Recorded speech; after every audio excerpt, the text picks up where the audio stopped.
누가복음 6장 36절입니다. 자, 시작. 그러므로 너희 아버지께서 긍휼을 베푸시는 것 같이 너희도 긍휼을 베풀라. 마태복음 5장 7절입니다. 자, 시작.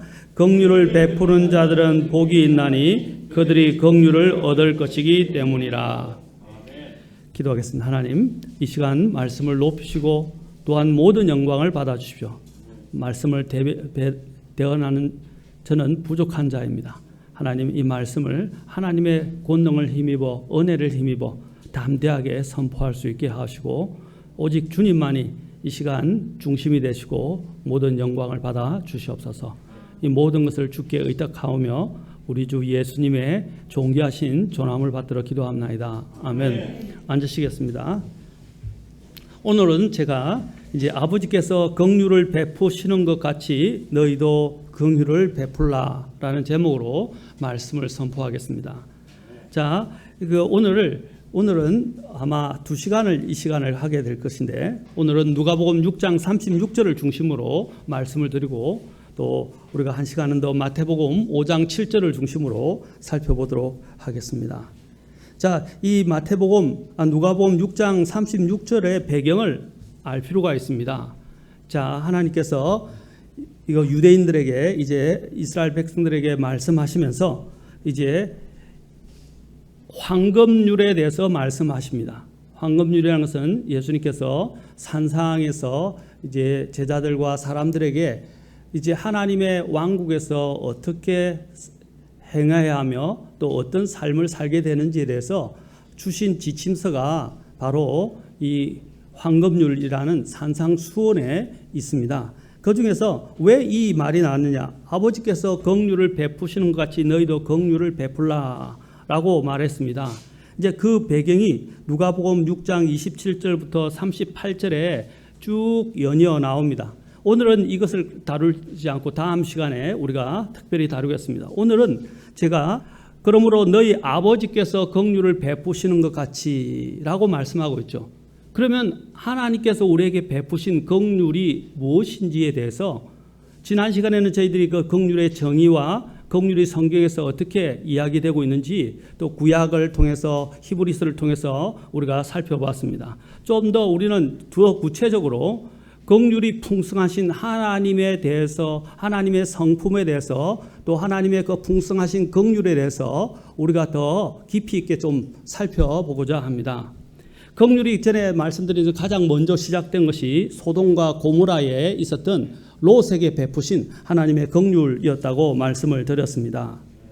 그리고 이 긍휼의 정의와 풍성하신 하나님의 긍휼을 가장 잘 보여주는 성경의 두 곳이 또 있는데 그것이 바로 이 긍휼의 성경적 정의를 우리에게 가장 잘 이야기해 주는 곳입니다. 그것이 어디냐면 시편 103편에 있고 그 다음에 예레미야애가 3장에 나와 있습니다. 자, 시편 우리가 한번 가서 보겠습니다. 하나님 아버지의 그 풍성하신 긍휼에 대해서 우리가 시편을 통해서 한번 하나님 아버지의 그 긍휼을 우리가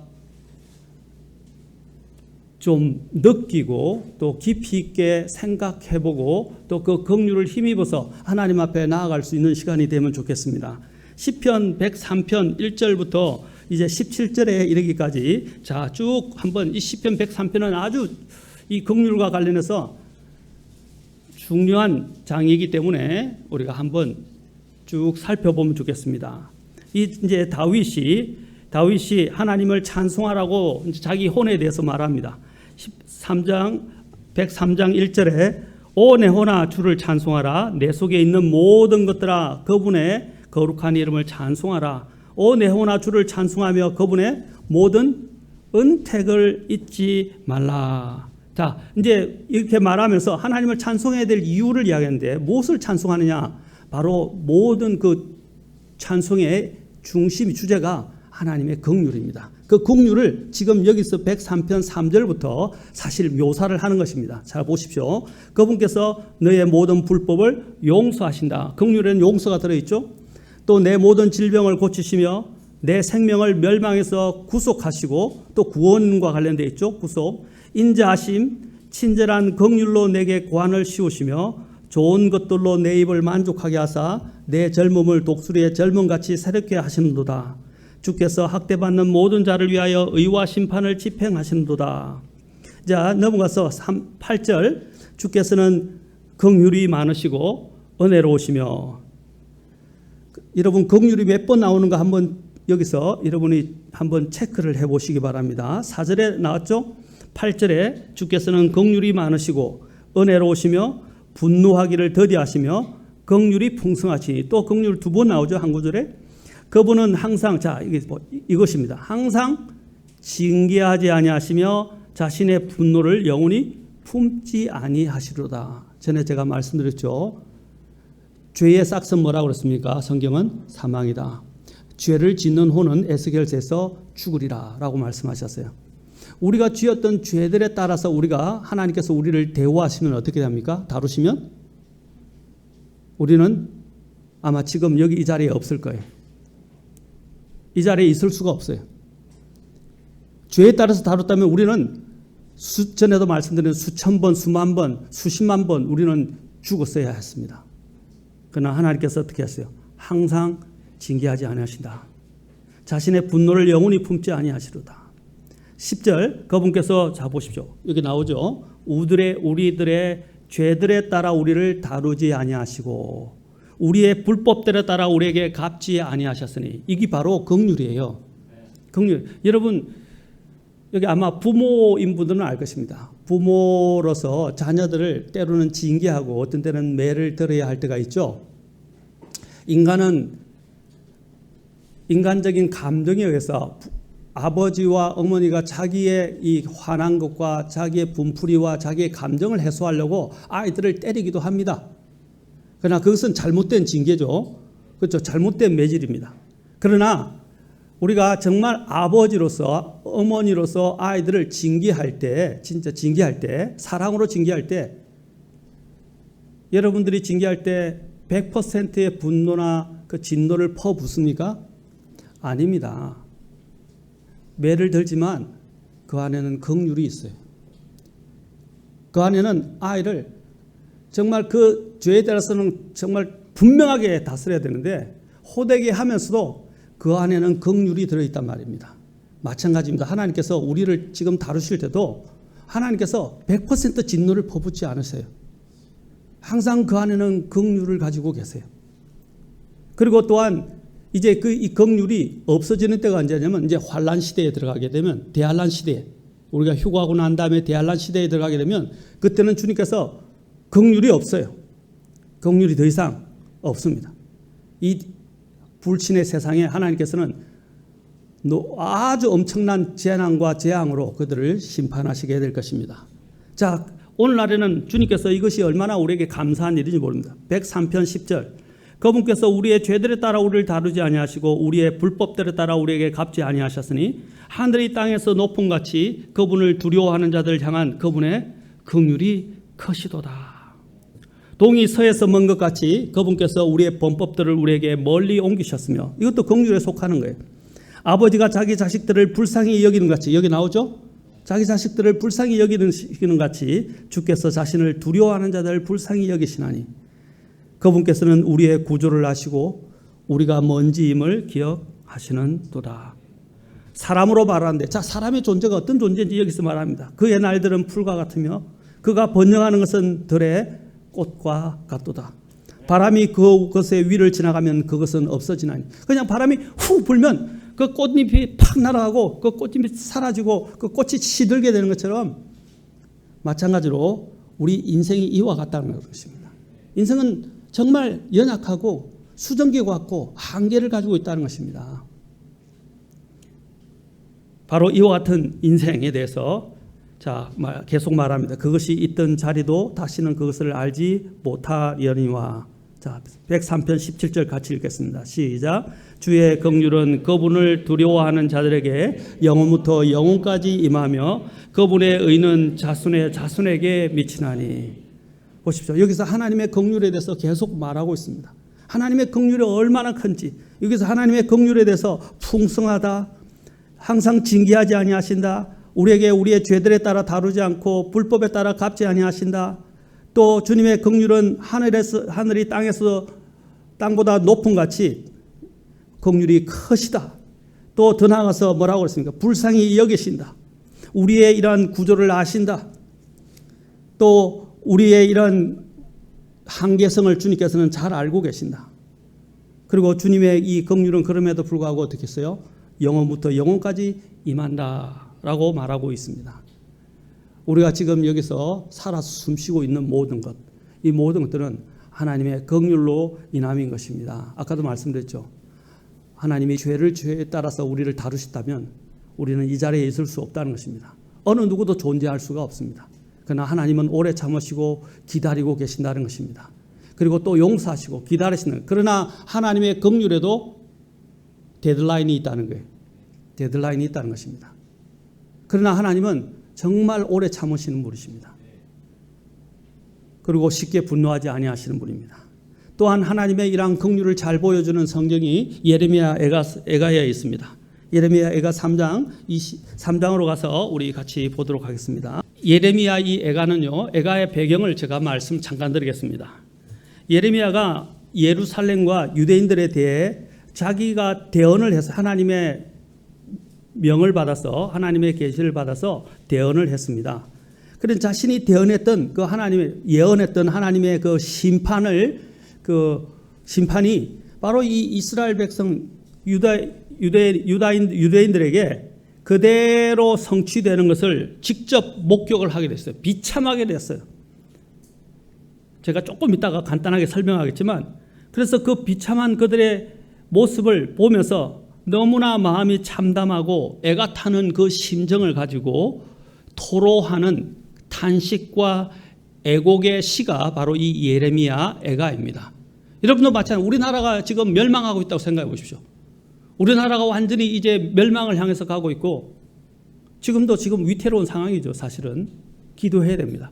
예레미야는 바로 이 자신의 이 유대 백성들이 지금, 그리고 예루살렘 도시가 위태로운 것을 그는 바라보았고 하나님의 말씀하신 그 심판을 그는 이제 알았고 또 그 심판에 대해서 경고했고 그 심판에 대해서 경고한 대언대로 성취가 돼서 예루살렘이 멸망하고 이스라엘 백성들이 바빌론 포로로 끌려가는 것을 직접 다 목격하게 된 거예요. 그러니까 얼마나 마음이 아프겠습니까? 가슴이 점이 오고 그는 애가 타고 정말 말로 할 수 없는 고통을 겪었습니다. 바빌론에 의해서 유다가 세 차례 공격을 받게 됩니다. 지금 여기서 가장 대표적인 것은 3차 공격 때는 예루살렘이 완전히 이제 황폐하게 되었고 무너지고 BC 586년입니다. 그때 황폐하게 되었고 또 하나님의 말씀대로 아주 가난하고 아무 연약한 힘을 발휘할 수 없는 사람 몇 사람만 제외하고 모두 다 어디로 가냐면 바벨론으로 유배됐다는 것입니다. 포로로 끌려가 버렸습니다. 그 모습을 볼 때 여러분 그 당시 바벨론에서 포로로 끌려갈 때 어떻게 갔을 것 같아요? 우리처럼 차에 소송돼서 갔을 것 같아요? 줄에 매여서 걸어서, 그렇죠? 질질질질 끌려갔다는 거예요. 그래서 예레미야는 9장 1절에서 이렇게 말합니다. 오, 내 머리는 물이 되고 내 눈은 눈물 고넌이 되어 내가 내 백성에 따라 죽임 당한 자들을 위하여 밤낮으로 울 수 있었다면 얼마나 좋을까. 바로 그의 애타는 심정, 정말 안타까운 심정, 참담한 심정을 지금 예레미야 9장 1절에서 지금 말하고 있고 이것을 시로 만들어서 애곡한 내용이 바로 예레미야 이 에가라는 것입니다. 그는 심판을 받은 유다를 대변하는 자로서 정말 애타고 고통스러운 심정을 다음과 같이 오늘 예레미야 에가 3장에서 특히 말하고 있습니다. 자, 보십시오. 3장 1절에 나는 그분의 진노의 막대기로 말미암아 고난을 본 자로다. 그분께서 나를 인도하사 어디로? 어둠 속으로 데려가시고 빛 속으로 데려가지 아니하시며. 우리는 빛이 있기 때문에 빛을 지금 누리고 살지만 빛이 없어 보십시오. 이 세상 난리 납니다. 하나님이 태양을 주시고 인간에게 빛을 발견하게 하셔서 빛을 주시고 한 것은 엄청난 혜택입니다. 이 빛으로 인해서, 전기와 빛으로 인해서 인간은 바로 문명을 누리게 된 거예요. 3장 3절 친히 돌이키사 확실히 나를 치시고 자신의 손을 돌리사 종일토록 나를 치시는도다. 그는 어둠 속으로 들어가는 것 같았고 또 하나님께서 자신을 치신다고 느꼈습니다. 아까도 말씀드렸죠. 예레미야는 자기 자신이 사실 범죄한 건 아니지만 이스라엘 백성과 자기 자신을 지금 동일시하면서 지금 자신이 죄 지은 것처럼 이야기하고 있다는 것입니다. 4절에 보니까 그분께서 나의 살과 피부를 낡게 하시고 나의 뼈를 꺾으시며 나를 치려고 산들을 쌓으시고 설계와 상고로 나를 에워싸시며 죽은 지 오래된 자들 같이 나를 어두운 곳에 두셨더라. 죽은 지 오래된 자와 같다는 것입니다. 그냥 송장과 같다는 거예요. 그분께서 내 둘레에 울타리를 치사 내가 나가지 못하게 하시며 내 사슬을 무겁게 하시고 또한 내가 부르짖으며 소리를 질러도 내 기도를 물리치시고 다듬은 돌로 내 길들을 에워사시며 내 행로들을 굳게 하셨도다. 자, 그가 느끼고 있는 이 심정을 지금 여기서 계속 이야기합니다. 특히 자 보십시오. 그가 고통당하는 이제 내적인 부분을 3장 13절 자신의 화살통의 화살들로 하여금 내 콩팥 속으로 들어가게 하셨도다. 화살이 들어와서 자기를 찌르는 것처럼 지금 고통스럽다는 거예요. 여러분도 고통이 너무 심하면 어떻게 막 심장이 막 쥐어짜는 것 같고 소화가 안 되고 장이 막 뒤틀리기 시작하고 위가 아프고 그러지 않습니까? 요즘 그 민감성 그죠? 대장 증후군 있죠. 과민 대장 증후군이라고 이야기하죠. 그거를 쓰려 요즘 위가 탈이 나고 장이 탈이 나는 사람이 많습니다. 또 그 스트레스로 해서 심장이 아픈 사람들도 많아요. 바로 그와 같은 심정, 콩팥 속으로 들어가서 그렇죠? 화살이 찌르는 것처럼 고통을 느꼈습니다. 3장 14절 내가 온 백성의 또 조롱거리가 되었으니 곧 종일토록 그들의 노랫거리가 되었도다. 그리고 15절 그분께서 나를 쓴 것으로 배부르시고 쑥으로 취하게 하셨으며 조약돌로 내 이를 부르뜨리시고 죄로 나를 덮으셨도다. 3장 18절 19절 같이 읽겠습니다. 시작. 내가 이르기를 나의 힘과 나의 소망이 주를 떠나 사라졌다 하였도다. 내가 나의 고난과 나의 재난 곧 쑥과 쓸개를 기억하며 예루살렘 멸망과 유다 백성의 유배를 보면서 자신을 바로 그들과 동일시하였고 3장 4절에서 하나님께서 나의 살과 나의 피부를 낡게 하시고 나의 뼈를 꺾으셨다고 말하고 있습니다. 여러분 살과 피부가 벗겨지고 스트레스로 인해서 뼈가 꺾이는 고통을 겪어보지 않은 사람은 그 고통을 모릅니다. 그 고통이 얼마나 극심했으면 그는 나중에 18절에서 그냥 힘과 기력이 다 새해버렸고 소망도 없어져 버렸다고 말합니다. 나의 힘과 나의 소망이 주를 떠나 사라졌다. 그리고 나의 고난과 나의 재난을 뭐라고 표현하고 있습니까? 또 쑥과 쓸개라고 말하고 있습니다. 여러분 쑥과 쓸개는 가장 인간에게서 쓴 것 중에 대표적인 두 가지입니다. 그렇죠? 가장 두 가지입니다. 이것이 얼마나 씁니까? 누가 이 쓴 것을 좋아하면서 원하겠습니까? 바로 예레미야는 자신의 백성의 멸망, 예루살렘의 멸망을 보면서 바로 이런 심정을 그는 갖고 있었다는 사실입니다. 정말 참담하고 아프고 고통스러웠어요. 그렇다면 이 예루살렘의 멸망과 유다 백성의 바빌론 유배는 왜 일어나게 된 것입니까? 왜 일어나게 됐습니까? 자, 이 일어나게 된 이유가 이제 바로 그 뒤에 이제 이 예레미야 애가에 잘 나타났습니다. 1장 5절을 보십시오. 그녀의 많은 범법으로 인하여라고 되어 있어요. 주께서 그녀를 괴롭게 하셨기 때문이라. 많은 범법이라고 말하고 있죠. 1장 8절을 보십시오. 또 주님께서 그들이 심하게 죄를 지었다라고 말하고 있습니다. 심하게 죄를 지었다. 그리고 9절에 보십시오. 그녀가 뭐라고 했습니까? 더럽다라고 말씀하셨습니다. 나중에 그 더러움은 호세아를 통해서 제가 말씀을 드리겠습니다. 그리고 1장 18절을 보면 주의 명령에 대해서 그들이 주의 명령을 거역하였다라고 말하고 있습니다. 그리고 3장 42절을 보십시오. 거기 보면 이제 3장 42절에서는 우리가 죄를 짓고 반역하였다라고 말하고 있습니다. 그리고 4장 6절을 보십시오. 이제는 더 나아갑니다. 4장 6절을 보시면 차마 입에 담아서는 안 되는 그런 부끄러운 모습이 나옵니다. 6절에 보십시오. 내 백성의 딸의 불법으로 말미암아 형벌은 뭐라고 했어요? 소돔의 죄로 말미암은 형벌보다 크도다. 소돔은 순식간에 멸망을 당하였고 어떤 손도 소돔 위에 머물지 아니하였느니라. 이스라엘과 유다 죄가 얼마나 컸으면 이제 주님께서 그것을 바로 소돔과 고모라와 같았다라고 말하고 있습니다. 그들의 죄가 얼마나 극악했는지를 말씀하고 있습니다. 그러한 내용이 어디에 있느냐? 특히 에스겔서를 보면 잘 나와 있어요. 심지어는 그 죄가 어디까지 들어왔냐면 5장 16절 보십시오. 백성들을 올바로 인도해야 될 지도자였던 자들이 또 하나님을 하나님과 인간 사이를 중지하던 자들이 이제 차마 눈뜨고 볼 수 없는 흉악한 우상 숭배와 죄를 지었다는 것입니다. 주께서 분노하사 그들을 나누셨으니 다시는 그분께서 그들을 중히 여기지 아니하시리라. 그들이 제사장들을 존경하지 아니하고 장로들에게 호의를 베풀지 아니하였다 하면서 그 뒤에 계속 뭘 말하냐면 이제 그 대언자들의 죄들과 제사장들의 불법과 범죄에 대해서 이야기합니다. 4장 13절도 한번 보십시오. 4장 13절. 그녀의 한가운데서 의인들의 피를 흘린 그녀의 대언자들의 죄들과 그녀의 제사장들의 불법으로 인하여 라고 되어 있죠. 대언자들의 죄들과 제사장들의 불법이라고 되어 5장 16절에서도 똑같이 장로들은 성문에 나가기를 그만두고 청년들은 16절 우리의 머리에서는 관이 떨어졌나이다. 우리가 죄를 지었으니 우리에게 화가 있을지어다 라고 결론적으로 우리가 죄를 지었다라고 말하고 있습니다. 바로 대언자들의 죄, 제사장들의 불법들이 만연했다는 것입니다.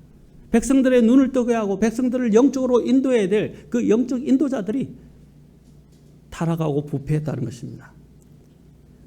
그러나 예레미야는 하나님께서는 자기의 백성 이스라엘이라 할지라도 그들의 극심한 죄와 불법과 반역으로 인해서 하나님께서 진노하셔서 그들을 심판하셨다고 말하고 있습니다.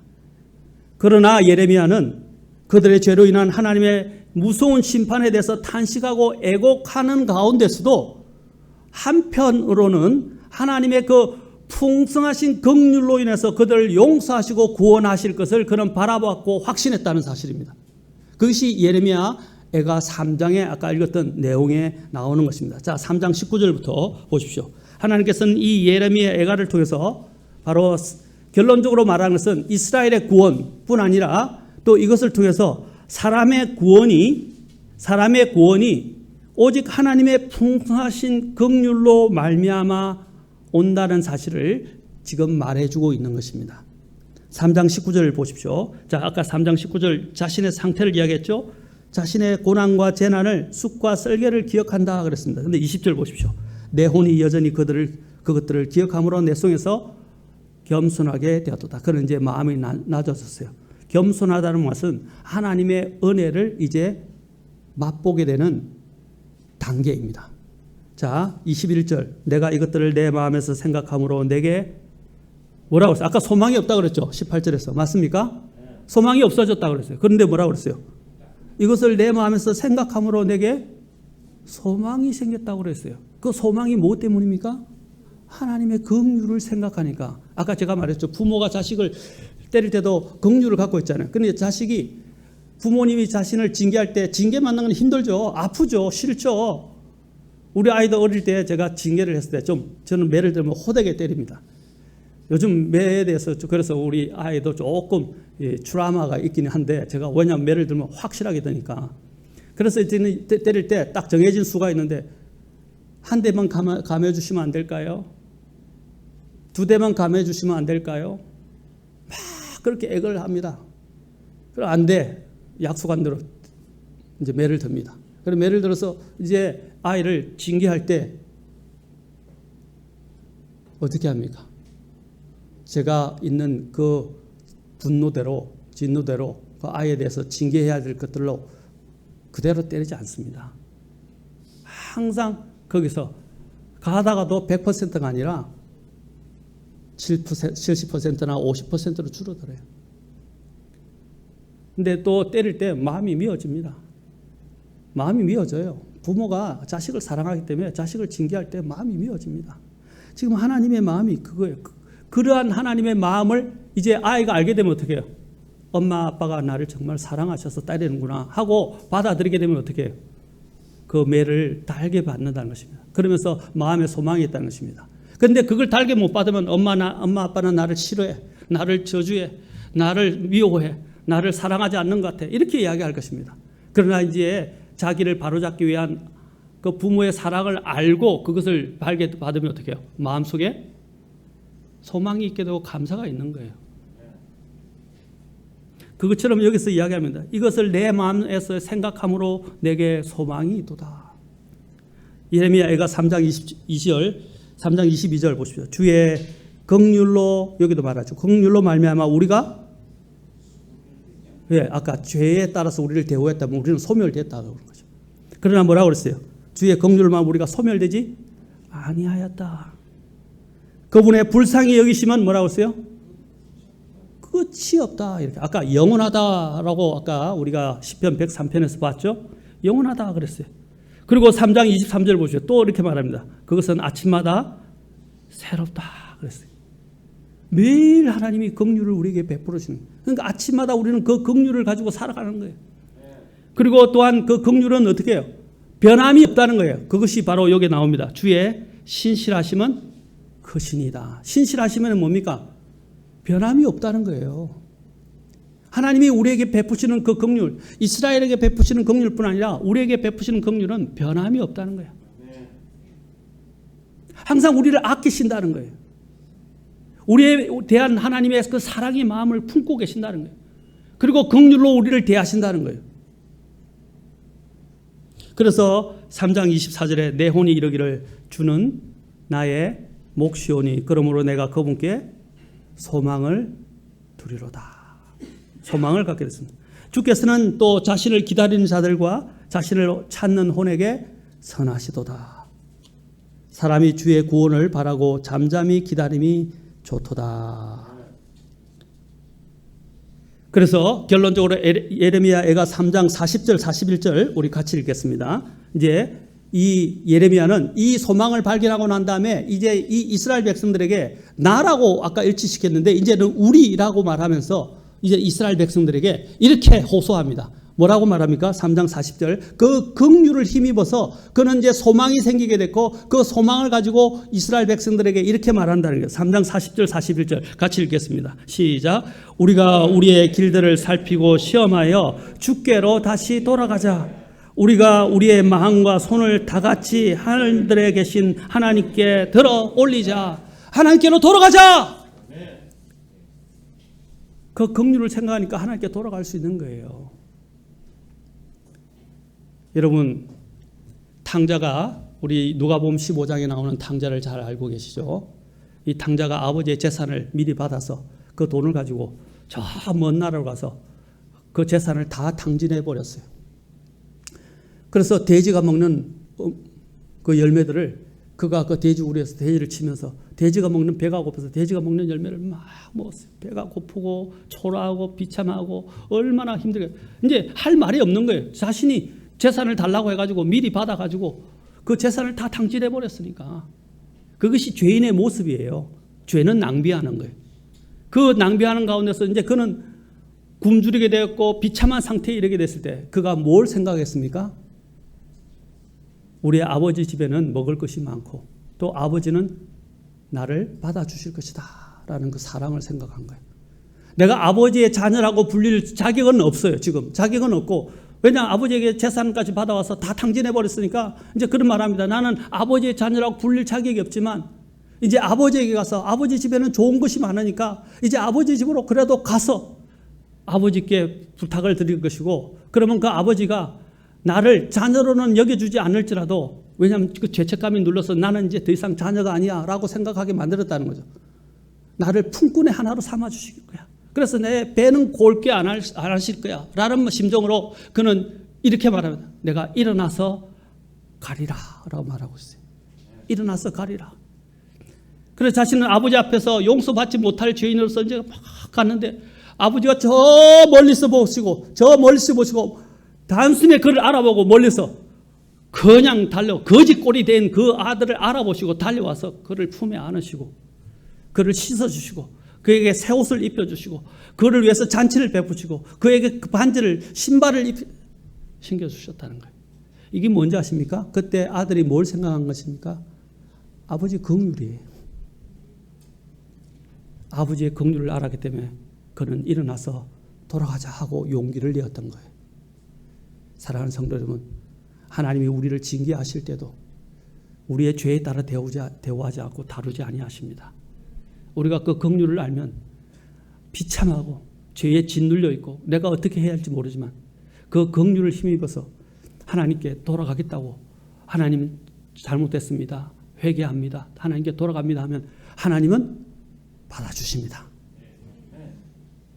저도 이 긍휼에 대해서 다시 설교를 준비하면서 그 긍휼이 다시, 이전에 제가 제일 좋아하는 것 중에 하나가 긍휼인데 이 긍휼을 설교 준비하면서 다시 깊이 있게 이 긍휼을 생각하게 되었어요. 그러면서 이 긍휼을 생각하면서 제 카톡을 여러분 보시지만 카톡에 그림을 다 바꿨어요. 그게 뭐라고 되냐면 Thy mercy is much greater than, bigger than our mistakes. 하나님의 긍휼은 우리의 실수, 우리의 잘못보다도 더 크시다, 훨씬 더 크시다는 거예요. 그걸 제가 제 카톡에 넣어놨어요. 우리는 실수하고 죄를 범하고 잘못하고 늘 하나님의 죄를 짓눌렀지만 하나님의 긍휼은 더 크시다는 거예요. 누구든지 하나님의 그 긍휼을 힘입어서 나오는 자들은 긍휼이 풍성한 하나님께서 능히 우리의 죄를 죄에 따라서 대우하지 않으시고 용서하신다는 것입니다. 아까 동에서 서가 먼 것처럼 죄를 멀리 치우시기도 하신다는 거예요.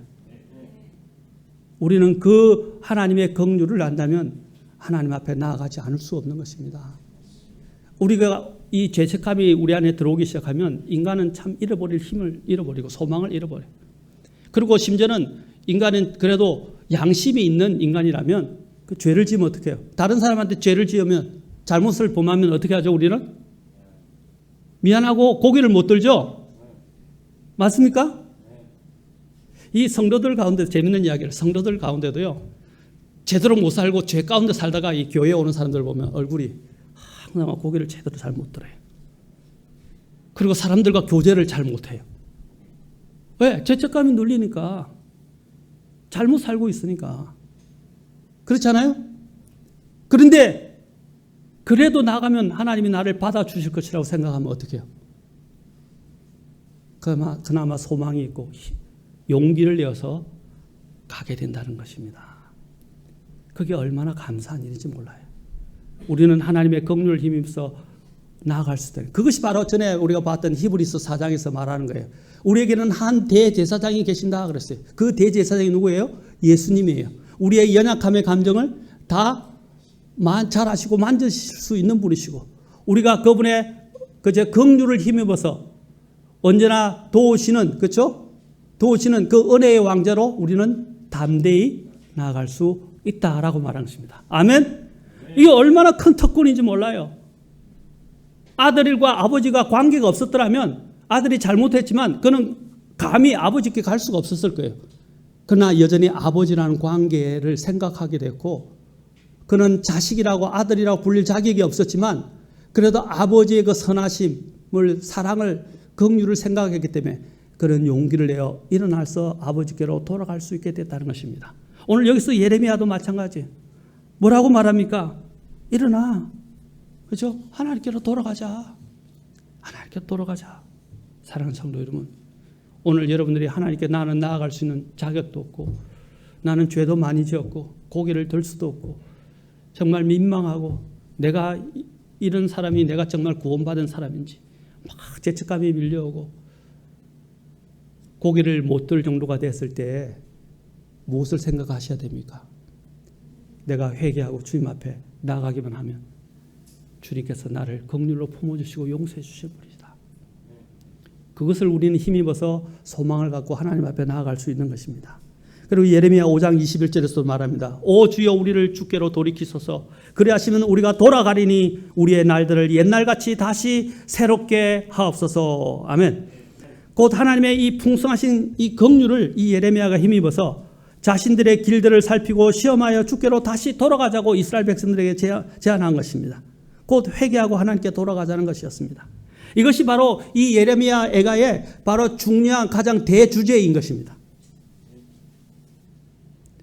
절망 속에서 탄식하고 애곡하는 대언자의 마음에 하나님께서는 소망의 생각을 넣어주시고 그를 소생시켜 주셨습니다.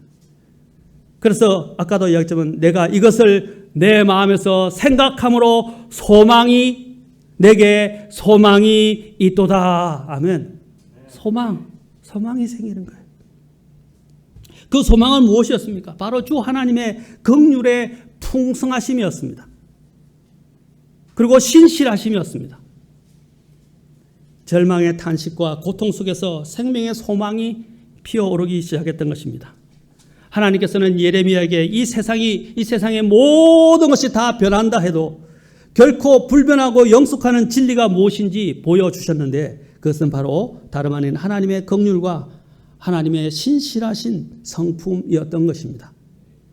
하나님께서는 신실하심에 대해서 디모데후서 2장 13절에서 디모데를 통해서 사도 바울을 통해서 말씀하십니다. 이렇게 말씀하십니다. 우리가 믿지 아니하여도 그분은 항상 신실하시니 그분의 약속에 신실하더라는 거죠. 또 자신을 부인할 수 없느니라. 이러한 부분들을 또한 잘 나타낸 것이 호세아입니다. 여러분 바흐 또는 바하라고 말하는데 바흐 하면 음악의 아버지, 서양 음악의 위대한 발원지라고 불려질 만큼 음악의 거장이고 바로크 시대를 대표하는 음악가입니다. 그 곡 중에서 가장 우리에게 잘 들려지고 또 우리가 잘 알고 있는 곡이 바로 지선상의 아리아입니다. 물론 바하의 브란덴부르크 협주곡 등 많은 곡들이 잘 알려져 있지만 특히 가장 사람들에게 사랑받는 대중적인 곡이 바로 이 지선상의 아리아입니다. 이 바이올린의 현을 여러분 보시면 바이올린의 현은 모두 우리 오케스트라도 하지만 모두 4개로 구성이 되어 있죠. 그 음역이 높은 순으로부터 시작해서 E현, A현, D현, G현입니다. G로 이야기하면 우리가 말하면 소울이죠. 그렇죠? 그래서 이 소울을 이야기하는데 특히 이 G 선상의 아리아는 바이올린의 현 중에서 가장 낮은 소리를 내는데 따라서 이 G 선상의 아리아는 음역이 가장 낮은 바로 G현으로 연주하는 바로 아리아라는 뜻입니다. 그래서 영어로 할 때 air이라고 말하고 있어요. air over G string이라고 말합니다. air라는 말이 바로 아리아라는 뜻입니다. 그래서 이 아리아라고를 지금 이제 영어로 표시할 때 air라고 말합니다. 이 G 전상의 아리아는 사실 보면 그의 간인악곡 모음 중에서 3번인 D 장조에 있는 것인데 D 장조에서 제2곡에 들어 있는 것인데 이것을 누가 이제 편곡을 했냐면 바로 빌헬름가 이것을 편곡해서 사람들에게 들려주기 시작했습니다. 그런데 이것을 사람들에게 들려주면서 뽑아서 편곡해서 들려주기 시작하면서 이제 어떻게 했냐면 스토리를 만들어서 사람들에게 들려줬어요. 그 스토리를 들으면 여러분 감동하시게 될 것입니다. 아우구스트 빌헬름이가 바로 이 스토리를 만들었습니다. 자, 그러면서 지선으로만 연주할 수 있도록 편곡하면서 이 스토리를 이야기해 주는데 잘 들어보십시오. 어떤 마을에 전쟁이 닥쳤습니다. 그 마을에는 한 바이올리니스트가 살고 있었는데 전쟁이 나니까 피난을 가야 했습니다. 그래서 다른 것들은 몰라도 그분이 집에서 가장 아끼는 물건, 바로 자신의 분신과도 같은 바이올린을 들고 도망을 쳤습니다. 그러나 결국에는 적군에게 붙잡히게 됐고 그는 감옥에서 공포에 떨게 되었습니다. 그래서 이 감옥에서 그 공포를 어떻게 달랠까 하고 생각하다가 자기가 가지고 온 바이올린이 생각이 나서 그는 연주나 해야 되겠다고 생각했는데 웬일인지 악기 케이스를 열어보는 순간 전쟁 중 악기를 들고 뛰어다니다 보니까 그냥 바이올린 줄이 다 끊어져 버리고 단 한 줄만 남은 거예요. 세 줄이 다 끊어져 버린 거예요. 그래서 그 G줄, G스트링, 그 G줄 하나만 난 거예요. G선만. 이쯤 되면 얼마나 절망적이겠습니까? 자기가 의지하고 자기가 마음을 두을 수 있는 것은 바로 이 바이올린을 켜는 것밖에 없었는데 바이올린의 선이 다 나가버렸어요. 한 줄만 남았어요. 그래서 그 한 줄로만으로 연주했던 곡이 바로 바하의 4개의 간인악곡 모음 중에서 3번의 아리아나는 악장이었고 끊어지지 않고 남아있었던 줄이 바로 이 바이올린 G선이었다라는 것입니다. 그래서 그것을 가지고 G선상의 아리아라는 것이 만들어졌다는 스토리를 만들었어요. 그래서 이것을 스토리를 알고 이 G선상의 아리아를 듣는 사람들은 어떻습니까? 제가 잘 부르고 제가 클라리넷도 이렇게 계속 연습하는 곡이 G선상의 아리아입니다. 한 번은 다음에 뭐 음악회가 작은 음악회 하려고 준비는 하고 있는데 아직도 실력이 부족해서 다 하지는 못하고 있는데 제가 자주 부르기도 합니다.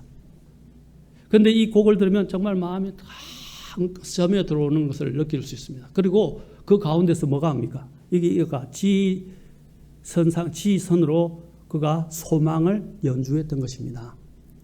마찬가지입니다. 바로 여러분 이 예레미야 애가는 무엇입니까? 예레미야 애가는 예레미야의 G선상의 아리아인 것입니다. 사랑하는 성도 여러분, 우리가 절망 속에서도 우리는 하나님이 우리에게 주신 이 소망인 이 긍휼을 힘입어서 우리는 용기를 내어 하나님께 돌아갈 수 있습니다. 바로 이것이 하나님께서 우리에게 베풀어 주신 긍휼의 놀라움이라는 것입니다. 우리는 이 긍휼을 힘입을 때 힘들고 지치고 살아갈 수 없는 소망으로 잃어버린 우리에게도 소망을 갖고 하나님 앞에 다시 일어서서 돌아갈 수 있는 힘을 우리에게 부르다 준다는 것입니다. 이 얼마나 감사한 것입니까? 그래서 예레미야서 애가 3장 22절과 24절이 바로 그 핵심이에요. 주의 긍휼로 말미암아 우리가 소멸되지 아니하였으며 그분의 불쌍히 여기심은 끝이 없도다. 그것들이 아침마다 새로우니 주의 신실하심은 크시니이다. 내 혼이 이르기를 주는 나의 몫이오니 그러므로 내가 그분께 소망을 두리로다. 나의 죄들은 나를 힘들게 하고 절망 속에서 있게 만듭니다. 무서운 하나님의 심판과 죄책감 속에서 나를 짓눌러서 아래로 끌어가 결국 지옥까지 가게 하는 것입니다. 히브리서 10장 31절에서는 이렇게 사도 바울이 말합니다. 살아계신 하나님의 손 안으로 떨어지는 것은 두려운 일이로다. 하나님의 손 안으로 떨어지는 것은 두려운 일이다 그랬어요. 죄는 이렇게 무서운 거예요. 다윗은 범죄하고 난 다음에 용서를 받고 시편 32편을 기록했습니다. 그러나 그가 죄 가운데 있었을 때 그의 자신의 상태에 대해서 이렇게 말하고 있습니다. 시편 32편 3절과 4절에서 이렇게 말합니다. 내가 잠잠할 때 죄를 자백하지 않고 죄를 까막지고 있을 때 하루 종일 신음하였으므로 내 뼈가 쇠하였다.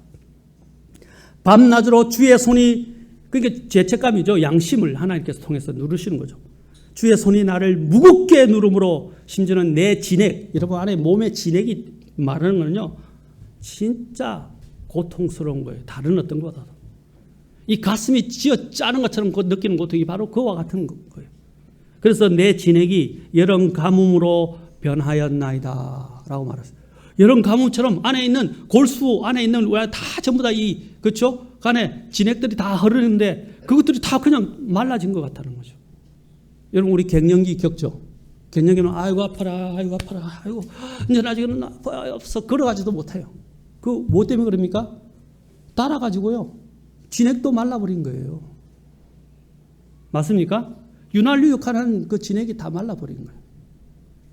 그가 죄로 인해서 그 고통을 겪는 고통을 진액이 여름 가뭄처럼 변화했다라고 말라버렸다는 거죠.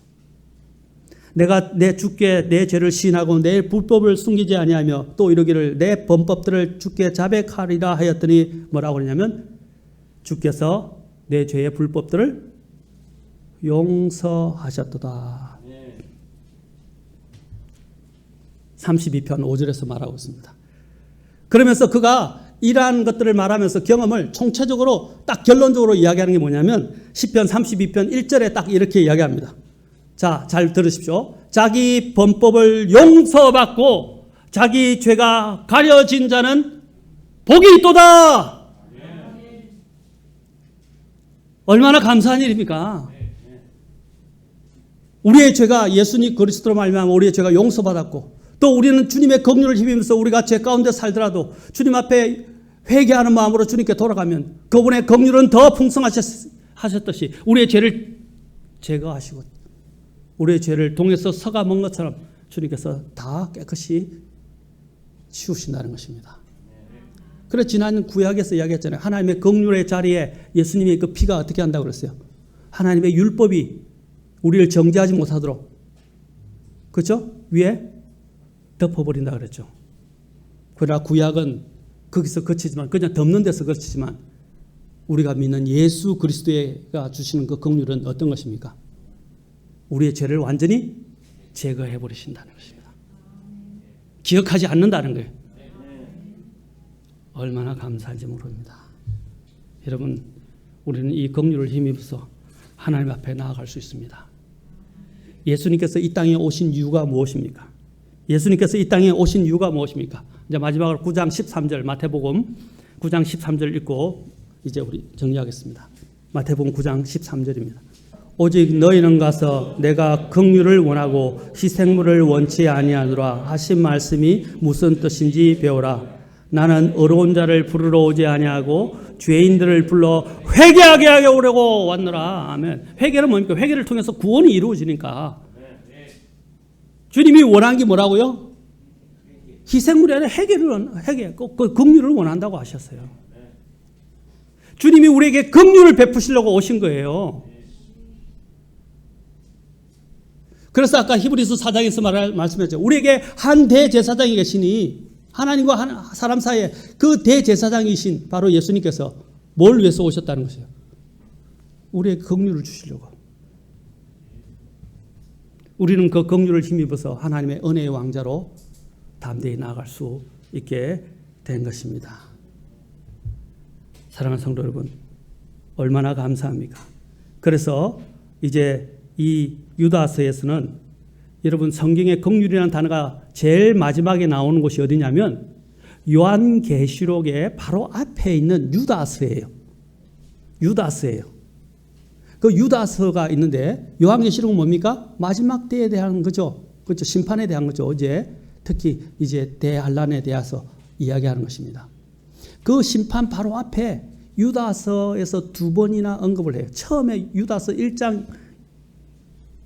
1장에서 1장 2절에 나오는데 긍휼과 평강과 긍휼이 제일 먼저 나와요. 보통 사랑이 먼저 나오고 은혜가 나오거나 평강이 나오는데 긍휼과 평강과 사랑이 너에게 더욱 많이 있기를 원하노라. 그래서 긍휼이 제일 먼저 나와요.